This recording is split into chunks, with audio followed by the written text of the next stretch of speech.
बहन भाइयों, हम इस डिबेट को में हमारे साथ वीडियो कनेक्ट जो है हेमंत तिवारी और हीरो वाजपेयी था वो कट गया था, लेकिन अब दोनों मेहमान हमारे साथ इस वक्त मौजूद हैं।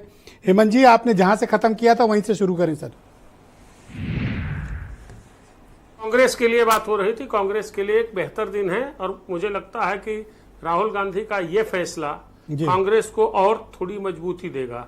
दोनों भाई बहन यहाँ सक्रिय रहेंगे और जैसा अभी आपने जिक्र किया, मुझे लगता है गाजियाबाद जैसी सीट बाई इलेक्शन में भी कांग्रेस को मिल सकती है। तो ऐसी या फिर कोई ऐसी सीट जहां भारतीय जनता पार्टी या उसके सहयोगी दल चुनाव जीते रहे हैं 2022 के विधानसभा में, तो वहां से भी सीट मिल सकती है। ये अलायंस तो जारी रहेगा, क्योंकि एक बार जब बेहतर अच्छा स्वाद किसी भी रेसिपी का और वो भी जो बड़ी मेल जोल से बनी हो मिल जाता है तो उसको आगे कंटिन्यू लोग करते ही हैं।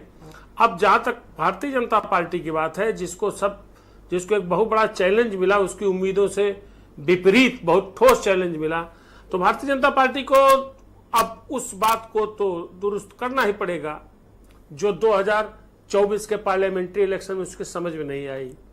मतलब अखिलेश यादव को कैसे रोके, अखिलेश यादव को कैसे रोके, इसका ट्रीटमेंट भारतीय जनता पार्टी के पास नहीं था। गलत डायग्नोसिस उनके पास थी।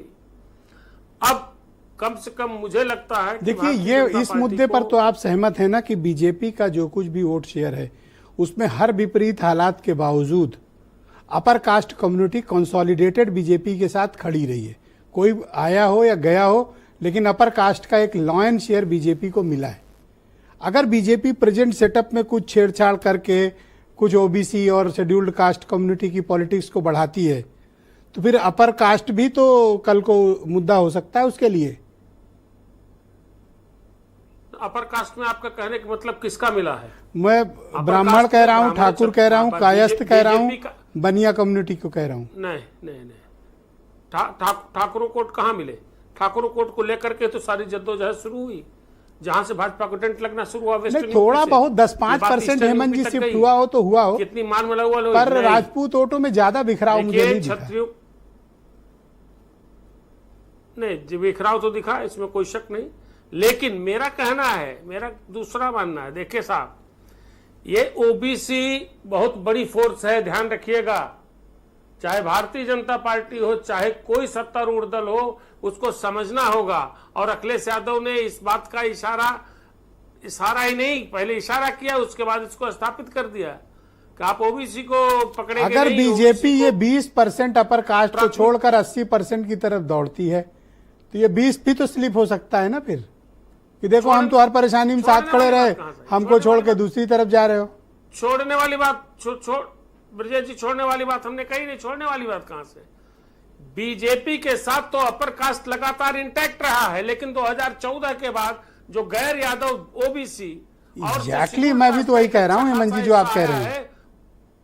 मैं तो इसे कह रहा हूं कि अपर कास्ट एक तरफा मोहब्बत बीजेपी को करता है। कल को बीजेपी ओबीसी सेंट्रिक पॉलिटिक्स या शेड्यूल कास्ट सेंट्रिक पॉलिटिक्स करेगी तो एक तरफा मोहब्बत भी तो प्रभावित होगी।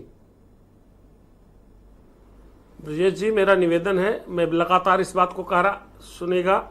मैंने कहा आपकी पहली डिबेट में चुनाव के दौरान कि अखिलेश यादव ने इस चुनाव को पिछड़ा बनाम अगड़ा कर दिया है, भारतीय जनता पार्टी को सोचना पड़ेगा। और फिर कह रहा हूं भारतीय जनता पार्टी इस बात में पूरी तरीके से असफल रही कि जिन इश्यूज को लेकर के अगड़ा बनाम पिछड़ा चुनाव किया, कैंडिडेचर से लेकर के संविधान बदलने और आरक्षण खत्म होने की बात, उसको बीजेपी निचले स्तर तक, ग्रास रूट स्तर तक खारिज नहीं कर पाई। उसका वर्कर क्यों नहीं उठा? उसका वर्कर क्यों शिथिल हो गया? अरे सर, 33 ओबीसी कैंडिडेट बीजेपी ने खड़े किए, मामूली नहीं किए, 33 खड़े किए थे जी, किए थे। लेकिन ओबीसी को लेकर के, शेड्यूल्ड कास्ट को लेकर के बीजेपी ने अच्छा काम किया, मैं कहां खारिज कर रहा हूं, लेकिन कहीं कमियां रह गई जिसको। अच्छा, आप अभी कह रहे थे ना, और फिर अगर ब्राह्मणों नोट दिया होता तो ललितेश त्रिपाठी क्यों हारते? वहां ब्राह्मणों को वोट मिला है, अच्छा खासा वोट मिला है। हाँ? ब्राह्मणों का अच्छा खासा वोट मिला है भदोही में ललितेश। पर अगर मेजोरिटी में ब्राह्मणों ने वोट किया होता, अगर जाति के हिसाब से, तो ललितेश पति जीतते ना? नहीं जीते।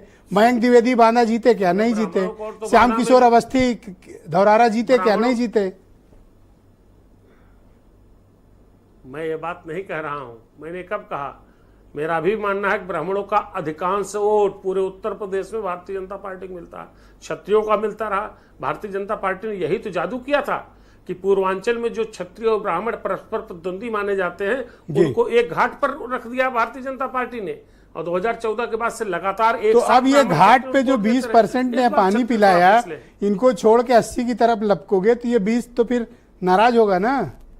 यही मैं कहना चाहता हूँ। छोड़ने की बात नहीं है, छोड़ने की बात नहीं है, लेकिन 80% को प्राथमिकता नहीं दोगे तो फिर हस्त इसी प्रकार के होंगे। भारतीय जनता पार्टी की टॉप लीडर। ठीक है सर, मैं हीरो वाजपेयी जी को आमंत्रित करता हूँ। हीरो वाजपेयी जी, देखिए मैंने